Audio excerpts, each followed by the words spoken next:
Hey there, Tiffany Thomas with WealthyTiffany.com, and in today's video, we're going to be talking about how much you need to retire. Have you ever wondered exactly how much it's really going to take to retire? Whether you want to live this type of lifestyle, or maybe this type, or even this type. I've got the answer for you. Pick whichever one you want, and I will tell you how much it's going to take to retire. It's just simple math, so if you are ready to dive in, hit that like button, and we're going to get started.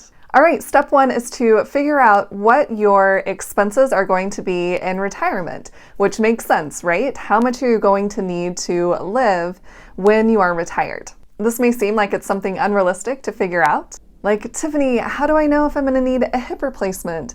Or how much am I going to be spending on my grandkids, paying for their soccer uniforms or their dance recital outfits? I know, there's lots of unknowns in the future. But here is where we are going to start. So we're going to take a look at your current expenses. How much are you spending right now? And then think about the lifestyle that you want to be living during your retirement years. Will you have pretty similar expenses? Do you want a similar lifestyle? Or will you want to be traveling a lot more? Or will you be living somewhere more expensive than you are currently? So kind of think about what you want life to be like during retirement and how much more that may be costing you than right now. And a good way to break this down is to take a look at your largest expenses right now. And that's probably going to be your home or your rent payment.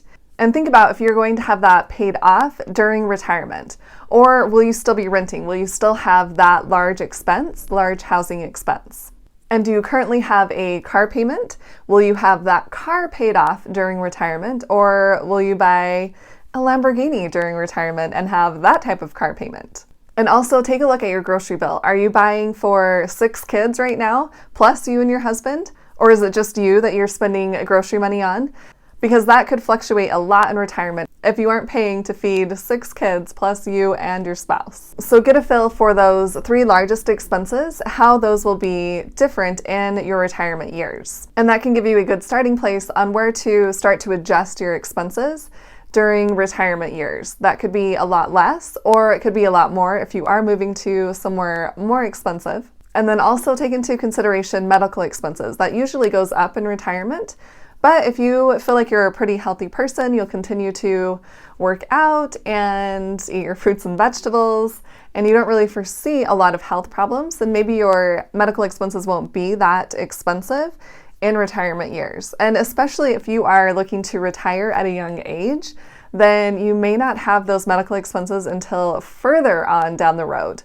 But just kind of take that into consideration and get a feel for whether that mortgage payment you have right now will go straight over to medical expenses, or if you don't really think they will be that high. So just kind of get a good estimate on where your current living expenses are right now compared to where they will be in your retirement years. And it doesn't have to be exact because this is not a science, it's more of an art. So things will change over time. And if it sounds too overwhelming to figure out all of these expenses that you may have in retirement, then just stick with your current living expenses. And from what I've seen, there's a good rule of thumb to take about 70 to 80% of your current expenses, and that's how much you'll be spending in retirement. If you want to just stick with that for now, then you can continue to adjust over time, but at least you have a starting point so you can have something to work toward right now. And if you feel like your expenses will be higher, but you're just not sure how much higher, then you can just way overestimate if you want to and, double your expenses if that's what you feel like you need to do. Maybe you have really low expenses right now. Maybe you're just, sharing a 1-bedroom apartment with another person and you're paying, a few $100s in rent, and your other expenses are extremely low. And don't get too nervous. This is not locked in. You don't have to stick to this over time, but it's a good starting point. And, if the stock market takes a dip one year while you're in your retirement years, maybe you don't take a vacation that year and you wait until the next year to take that vacation. Or maybe you're a coin collector like my dad is, and you can cash out some of your coins if you need to one year. Or you can just get even a little side hustle going and create a little extra income for yourself during retirement. You might be super bored, so you'll want to do something. Okay, so pick whatever number you want to for your yearly expenses and write that number down. For this example in the video, I'm going to use $52,000 for my yearly expenses. Now here's the fun part. This is step number 2. If you already have some passive income coming in, then we are going to deduct that from our annual expenses. And if you are like me and invest in real estate and plan to keep those properties in retirement, then you will have cash flow coming in from those rental properties every month. So we can deduct out whatever that cash flow is from our yearly expenses. And that cash flow will continue to increase once you pay off the mortgages. Like I just paid off one of my mortgages, super exciting. I'll put a link to the video on how I was able to do that in the description below, so you can check it out if you want to. But once you pay off those mortgages, you will have an increase in cash flow. So you can even deduct that later on from your annual expenses. And maybe you also have a business like I have that's online and creates some passive income that way. You can deduct that passive income from your expenses as well. So for my example, let's just say we have $1,000 that's coming in as passive income each month. So we'll multiply that by 12 because there's 12 months in a year, and we get a total of $12,000 in passive income. So we will minus that from the original $52,000 of our yearly expenses, which gives us $40,000. So take your yearly expenses that you figured out and then deduct out any passive income that you would have for that whole year from your yearly expenses. And then we're going to move to step number 3. And step number 3 is very simple. All we are going to do is take that number, that 40,000 that we just figured out, and multiply that by the number 25. So I would get $1 million. That's the amount I would need to have invested in order to retire. It's that simple. Take your expenses, multiply it by the number 25, and that's the amount you'll need to retire. And let me just point out that I said that's the amount that we're going to need to have invested. We can't just have that $1 million sitting in a savings account, because we are going to withdraw that money. We'll start to withdraw that during retirement. So we need that money still working for us, not just sitting in a savings account, maybe earning, I don't know, just over 1% interest if we're lucky. But we need to have that money invested, which will mostly be in the stock market. And let me briefly explain why we are multiplying our expenses by the number 25. There have been studies done that show if we withdraw 4% of our money, and our money is earning a 4% return, then we most likely will not run out of money during our retirement years. And if you want to do further research on these studies, you can Google the Trinity study, and a lot of results will pull up, but I wanted to show you this one in particular. This is from Mr. Money Mustache. It's his blog post titled, "How Much Do I Need for Retirement?" We can take a look at this graph, which shows if you invested 50% in stocks and 50% in bonds, and you invested for 30 years, and had a 4% withdrawal rate, then you were safe. You didn't run out of money during this 30-year period. And he goes on to say in his blog post that luckily the math in this case is pretty interesting. There is very little difference between a 30-year period and an infinite year period when determining how long your money will last. So essentially, if we are retiring early, if we are becoming financially free at a young age, we will still not run out of money if we are following this 4% withdrawal rate and looking at 4% on our return on investment.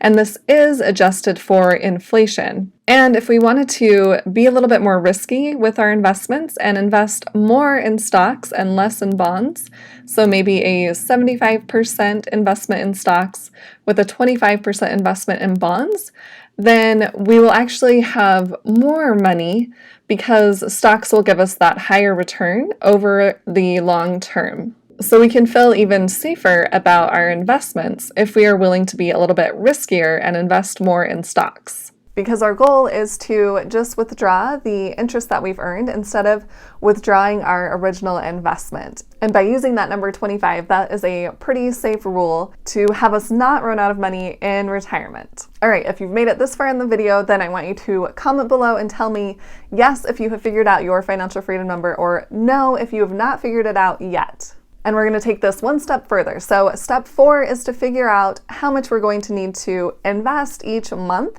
in order to reach our financial freedom number, in order to reach that $1 million. And there is a really cool calculator online. It is from networthify.com. I will leave the link below in the description so that you can play around with this calculator. But all you do is put in your income and then your savings rate, and it will automatically calculate your expenses for you. So you can do it either way, actually. If you want to just put in what your expenses would be, then it will calculate your savings rate. It's pretty simple. And then you can also add in if you already have money invested. So for example, maybe you have a 401k that you've been contributing to for the past, 10 years or something. So you can put in that lump sum amount. We'll deduct out the amount that you have already invested, so you can get a really clear picture on how much you need to be investing right now. Or maybe you have a Roth IRA and a 401k, so you can put in the amount that you have currently in those accounts. And you just put it in the current portfolio box. And then you also have the option to change how much you think your return is going to be, your return on investment, what that interest rate will be, and also your withdrawal rate. Maybe you want to play it even safer and only withdraw 3% every year instead of 4% every year. So you can change those numbers as well. And if you scroll all the way to the bottom of the page, it'll show you your net worth, so the amount that you would actually have invested. And then it gives you the year that you can actually retire. So, whether that's in 15 years, 30 years, whatever it might be, it will calculate that for you and you can play around. So if you increase they call it a savings rate, but that's actually the amount that you need invested.